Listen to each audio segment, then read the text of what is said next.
Yeah, hi, good afternoon. Wanted to spend just a little bit of time with you. I know you got busy schedules and projects at work to do.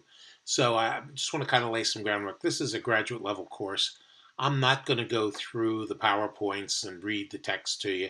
You're much more capable than me to do that. I do want to spend probably each week about 15, 20 minutes talking about some concepts that I think are important. Maybe telling a few C stories about some of my experiences and trying to put the chapter in context for the whole big, or the module in context for the whole big course.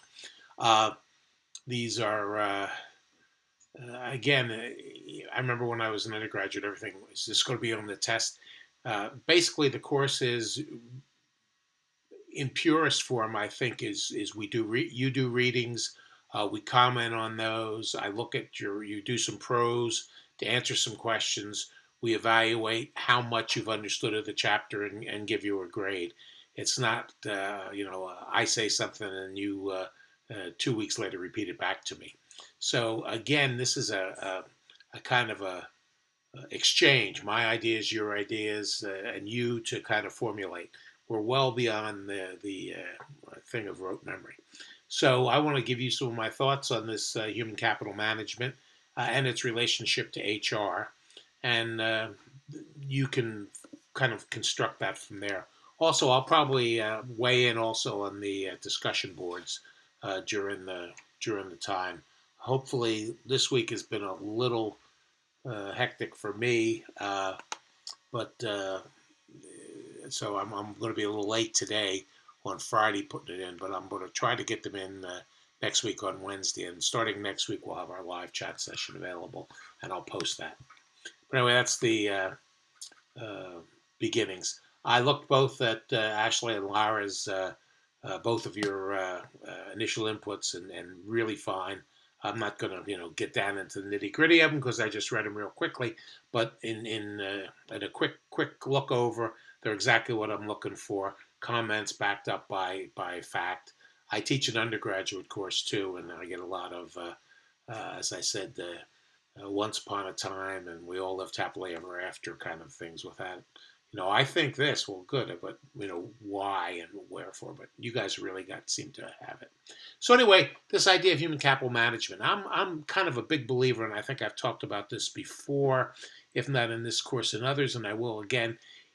Is management, the science of management, is constantly evolving.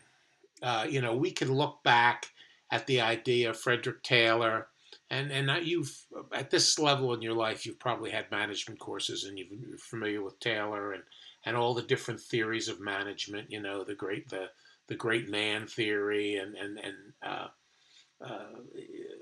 as we move along, and academicians get together and write and postulate on things and then chew them together and then come up with more and more theories.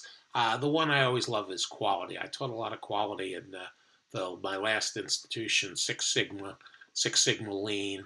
And when you go back and look at that, the whole idea of quality starts back in the 40s and 50s, and it comes up in every iteration of that management by objectives, total quality management. Then Six Sigma Lean. So what we're talking about is an evolution, and I think in this HCM we're talking about an evolution. I think the video by the gentleman from Dublin with the big Russian name, who I'm not going to try to pronounce, I think really gives us a good insight on this. That we're talking about progression, and in everything in life, there's hopefully there's progression. Either what's the old expression, lead, follow, or get out of the way. And I think we're leading and then moving in a positive direction. Uh, so the idea of human capital management is back to recognizing people as the most important part in the organization. Now, to me, that seems pretty obvious. Uh, and I think when you sit down and think about it, it's pretty obvious to you. When I was in the Navy, I wrote a paper one time, and for my boss, and he was a real learned guy. And he sent it back to me, and he had BGO on the top of it. And I didn't know what it meant. So I went up to him and I said, Captain, what's BGO? He said, Brilliant Glimpse of the Obvious. So I think the idea of human capital in its highest form, that we have to understand that people are what makes the organization go, is a BGO for a lot of us. It's we understand that. When he talks about the evolution of management, and when he talks about the technology, and all these other good things, we all know that we are not going to be replaced, at least in the near future, by robots. Where artificial intelligence comes into this picture, I'm not sure, but it's a long ways away. And what I always understand as a manager, and what I tell my team is, we get paid to analyze data and make decisions. And if it was so simple that we could create a matrix and say, if this happens, then we don't need a job. So what we do is we assimilate an awful lot of things that are happening with our KSA knowledge, skills, and abilities, and we make a judgment that has shades of gray involved in it. And that's kind of what I've always thought management was, and human capital management kind of lays into that the people, the inventiveness of the people. I mean, look at today in technology. Even, go back 20, 25 years, which I can do real easy. Both of you maybe have a little more difficult time. But 25 years ago, we were just on the cusp of technology, and now it's become, a standard operating procedure. There were only large companies that used a lot of technology. Now mom and pops are using technology. We're using it right here today. But technology is only, again, a tool to work the overall goal, to assist that human capital. I've never been in love with technology in the point that it's going to take over my job.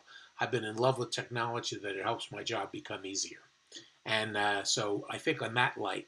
So what I'm really saying is, or what I want you to do is, as we look through this course, always look at the the kind of the atmosphere of human capital management and all the little particular HR subjects that we're going to talk about. Because if you think the core are employees, and you're up here in the ether talking about maximizing their capital, um, what we go back to the Hertzberg's idea of satisfiers and dissatisfiers. Uh, we'll go, and the one I always love is salary. You get a group of people and you say, does salary motivate people to do better work?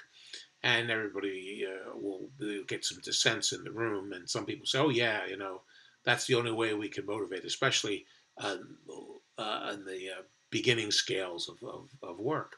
And the question I always ask is, have you ever gotten a raise? Yes.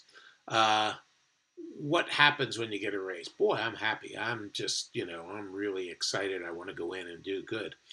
And what do you do with the money? Well, I do something with the money. I put it to my retirement. I put it to buying a new car. I put it to changing my lifestyle a little bit. And after you do that, what do you think about the money? Does it still motivate you? No, because becomes a part of the system. I expect a paycheck now with my pay raise in it. So it really doesn't motivate me, other than the first day when I come home and I'm all starry-eyed and excited.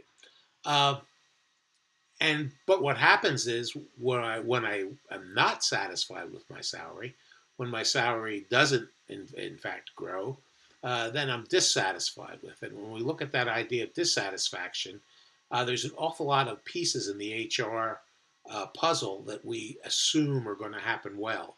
Things like onboarding, things like training, and we're going to spend probably a little more time on training, is because it's a key part. I think this knowledge, skills, and abilities is a key part of this human capital management. But when things don't happen right, it makes us mad.